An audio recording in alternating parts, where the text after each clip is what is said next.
করণদিঘি গ্রামীণ হাসপাতালে রোগী কল্যাণ সমিতির বৈঠক ঘিরে বিতর্ক। উত্তর দিনাজপুর জেলার করণদিঘি ব্লকের করণদিঘি গ্রামীণ হাসপাতালের চিকিৎসক পরিষেবার বেহাল দশা। রাজ্যের পালাবদলের পরেই উত্তর দিনাজপুরের করণদিঘি বিধানসভার বিধায়ক বিরাজ বিশ্বাস নিজে হাসপাতাল পরিদর্শন করেন। একাধিক অনিয়ম হয়েছে বলে অভিযোগ করেন। তবে সোমবার রোগী কল্যাণ সমিতির বৈঠকে বসা অনিয়ম হয়েছে বলে অভিযোগ করেন রাজবংশী সমাজের বিশিষ্ট ব্যক্তি রমেশ সিংহ। তিনি বলেন, দীর্ঘদিন থেকে এই হাসপাতালের পরিষেবার বেহাল দশা। রোগী কল্যাণ সমিতির বৈঠক নিয়ম নিয়েই ডাকা হয়নি। এছাড়াও সংবাদ মাধ্যম সেখানে ঢুকতে বাধা দেওয়া হয়। করণদিঘি বিধানসভার বিধায়ক বিজেপি বিধায়ক তিনি বলেন, স্বাস্থ্য পরিষেবা উন্নত করতে আলোচনা করা হয়। আগামীতে আবার বৈঠক বসা হবে। সেগুলো যদি আমরা সাংবাদিক বা মানুষের সামনে যদি এটা লাইভ করা যেতে পারে, মানুষের সাথে দেখতে পারবে বা সচেতন হবে সেটা নিয়ে, সেটা একটা রেজলিউশন আমরা সার্কুলার এসে সেটা ব্রিফিং এর জন্য। প্রেস ব্রিফিং বিষয়টা হচ্ছে, আমি যতদূর জানি বা সার্কুলার যেটা করেছি যে আপনি মিডিয়া কর্মীদের সামনে ডাইরেক্ট আপনি বক্তব্য রাখতে পারবেন, কিন্তু আমি অ্যাজ আ পাবলিক প্রতিনিধি আমার কিন্তু অ্যাকাউন্টেবিলিটি যেন বলতে হবে মানুষকে কি পরিষেবা পাচ্ছে কি না পাচ্ছে সেটার জন্য।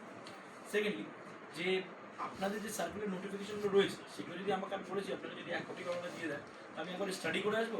10 দিনের মধ্যে আমি একটা আবার রোগীকল্যাণ দেখুন। রোগীকল্যাণ সমিতির সবথেকে দুঃখের বিষয় আপনি শুনলে আসবেন যে এতদিনের মধ্যে একবার এই যে প্রথম মিটিংটা হলো, মানে এতদিন আর কোনো মিটিং একবারই হয়েছে। আর লাস্ট এই আমি প্রথম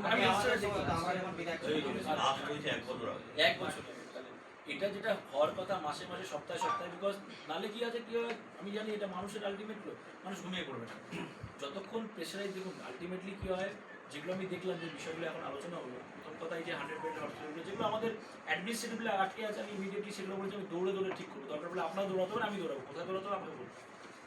সেকেন্ড, যেই ক্লিনলিনেসগুলো যেটা আজকে হসপিটালে আমি বলাই উচিত না যে পরিষ্কার রাখা উচিত, হসপিটালে এমনি পরিষ্কার থাকা উচিত, বিকজ তাহলে কত জার্মস আসতে পারে সেখানে।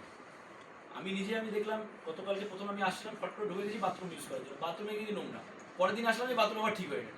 তো এখন থেকে আমাদের, আমি এটা মনে করি যে বারবার করে যদি মনিটর করতে আসতে হয়, যে আমি আসবো 1000 বার করে, কিন্তু যারা স্টাফরা রয়েছে তাদের অ্যাকাউন্টেবল হওয়া দরকার। আর সেকেন্ডলি, মানুষের সাথে একটু ব্যবহার, বিশেষ করে দেখুন এখানে আমি দেখি বেশিরভাগ আদিবাসী আমাদের সরল-সিধা মানুষ, সব খুবই সরল-সিধা মানুষ। দেখুন এখানে আজকে বিশেষ করে রোগী কল্যাণ সমিতি নিয়ে মিটিং ছিল। আমি রিভিউ করলাম টোটাল বিষয়গুলোকে। করণদিঘি হাসপাতাল, ডালখোলা হাসপাতাল, রসাখোয়া, এই যে জিনিসগুলো খুবই ইমিডিয়েট। এই হাসপাতালগুলোকে আপডেটেশন খুবই দরকার, বিকজ সার্জারি আমি চাচ্ছি যে মাইক্রো লেভেলের যে কাজগুলো এখানে হয়ে যাবে, ছোট ছোট সার্জারিগুলো, ডেলিভারিগুলো ইমিডিয়েটলি করার জন্য আমি বলেছি। তার সাথে সাথে আপডেটেশন ইমিডিয়েটলি হবে। এই হসপিটালগুলো অলরেডি স্যাংশন করে দিয়েছে। এই করণদিঘি হাসপাতালকে আমরা আপডেট করে 100 বেডের 100 বেডের হাসপাতাল করা হয়েছে। তারপরে এখানে যেন প্রপার ডাক্তার, বিশেষ করে স্পেশালাইজড ডাক্তার, সার্জন, এইসব ইমিডিয়েটলি তারা বলেছে, অ্যাসুরেন্স দিয়েছে আমাকে হয়ে যাবে। আর খুব শীঘ্রই আমি রোগী কল্যাণ, আরেকটা সপ্তাহে দুঃখ জিনিস দেখলাম যে এই রোগী কল্যাণ সমিতির যে মিটিংগুলো যে খুবই ফ্রিকুয়েন্ট হওয়া দরকার, সেটা এতদিন হয়নি। আমি ডাক্তারবাবুকে বলে এসেছি যে উইদিন 10 days, 10 দিন পর পর আমি এখানে এসে নিজে মনিটর করবো।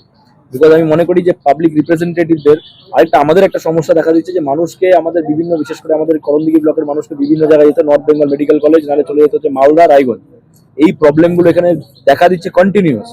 সবার কাছে সমর্থ থাকে না। আমরা এখানে দেখুন হসপিটালের জায়গাও আছে, ইনফ্রাস্ট্রাকচারও আছে, কিন্তু এটাকে আপডেটেশন দরকার। সেটাই বললাম খুবই ইমিডিয়েটলি। আমি বলেছি যে পলিসি লেভেলে যা যা অসুবিধা হবে, অ্যাডমিনিস্ট্রেটিভ লেভেল যেখানে যেখানে আটকাবে, আমি নিজে দৌড়ে যাবো। আপনাদের ডাক্তারদের দৌড়াতে হবে না, আমি দৌড়ে যাবো। কোথায় ফাইল কোথায় আটকে আছে সেগুলো খুলে নিয়ে আমি ইমিডিয়েটলি এই হাসপাতালগুলো ব্যবস্থাগুলো, বিশেষ করে আমার ব্লকে বা আমার বিধানসভা, এটা ঠিক করছে। এর আগে দেখা যেত রোগী কল্যাণ দপ্তরের যে মিটিং গুলো সেটা মানে আউটডোর হতো, এবার আজকে দেখা গেলো ইনডোর করা হচ্ছে, কি কারণে? দেখুন বিষয়টা হচ্ছে, আজকের যে মিটিংটা, আজকে আমি খুবই নিজেও স্যাটিসফাইড না।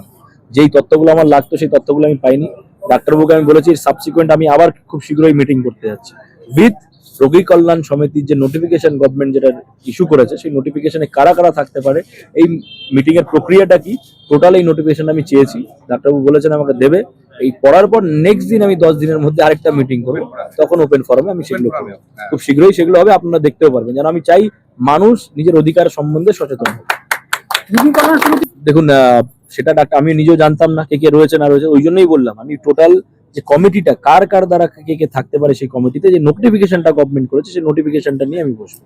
আর তার সাথে সাথে অ্যাম্বুলেন্স ব্যবস্থাগুলো আমি ইমিডিয়েটলি বলেছি যে অ্যাম্বুলেন্স ব্যবস্থাগুলো চলছে, সেই অ্যাম্বুলেন্স ব্যবস্থা স্ট্যান্ডার্ডাইজ প্রসেসে আনা দরকার।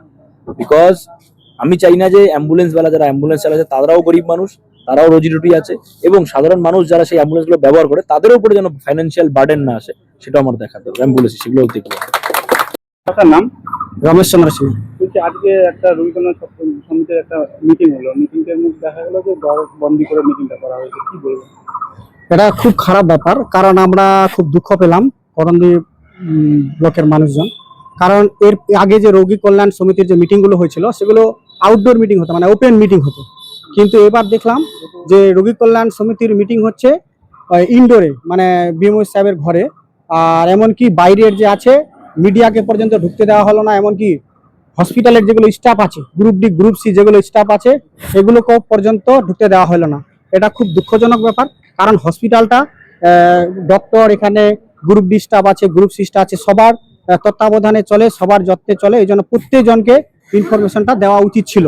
এরপরে যেন রোগী কল্যাণ সমিতির যে কোনো মিটিং যদি হয় তাহলে অবশ্যই যেন হসপিটালের গ্রুপ ডি গ্রুপ সি প্রত্যেকটা স্টাফ যেন অ্যাটেন্ড থাকে। ইভেন আমি দেখে একটু দুঃখ পেলাম, এখানকার যে সিনিয়র যারা ডক্টর আছে, বিশেষ করে রবিন সিং এর মতন ডক্টর, আরো অনেক ডক্টর আছে, সিনিয়র যারা নার্স আছে, সিনিয়র যারা স্টাফ আছে, এই মিটিংয়ে ওনারাও ছিলেন না। তাহলে যদি প্রত্যেকটা হসপিটালের স্টাফ যদি মিটিং এর তাৎপর্য গুরুত্ব সম্বন্ধে যদি না বুঝে, তাহলে আমরা হসপিটাল ডেভেলপমেন্ট করবো কি করে? তাহলে রোগী কল্যাণ সমিতির মিটিংটা হলো কেমন করে?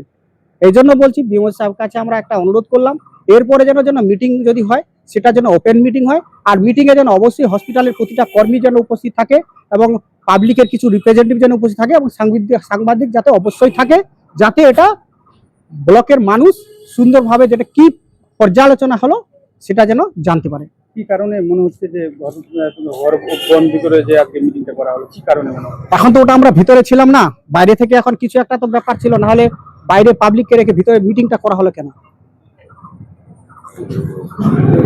সিনিয়র ডাক্তারকে এখানে প্রেজেন্ট ছিলেন না? হ্যাঁ অবশ্যই, যেমন রবিন সিং এখানে প্রেজেন্ট ছিল না, আরো অনেক group D group C staff, অনেকগুলো স্টাফই ছিল না। আর আমি একটা বিএমও সাহেবকে বললাম, এখানে যেগুলো group D group C staff আছে, আরো বিভিন্ন ধরনের যেগুলো স্টাফ আছে, সবার সাথে যেন সুন্দর ব্যবহার করা হয়। কারণ আমরা জানি A grade officer, B grade officer, C grade officer, D grade officer, প্রতিজনে কিন্তু একটা সরকারি একটা লেভেলের মধ্যে প্রত্যেকে কিন্তু মানে অফিসার। কেউ কিন্তু এখানে কিন্তু কারো আন্ডারে কোনো মানে ধরো মনে কর যে যেন গোলামের মতন যেন ব্যবহার না করে, সেটা যেন সুন্দর বিহেভিয়ার করে, ওটা আমরা বললাম। কারণ সবার সাথে যখনই ভালো ব্যবহার হবে, প্রত্যেকটা কর্মীর সাথে যখন ভালো ব্যবহার হবে, তখন হসপিটাল অটোমেটিক ডেভেলপমেন্ট হবে। আর তাছাড়া এই কদিনে আমরা যেটা দেখলাম, হসপিটালের যা ডেভেলপমেন্ট হয়েছে, পরিষ্কার পরিচ্ছন্ন হয়েছে, হসপিটালের যত স্টাফ আছে, নার্স থেকে শুরু করে ডক্টর, যত কর্মী আছে, সবাইকে আমরা ধন্যবাদ দিচ্ছি করণদি ব্লকের পক্ষ থেকে। আপনার নাম কোন পদে রয়েছে? আমার নাম রমেশ চন্দ্র সিনহা, আমি উত্তর দিনাজপুরের জেলা সভাপতি রাজবংশী কান্তাবুড়ি সমাজের।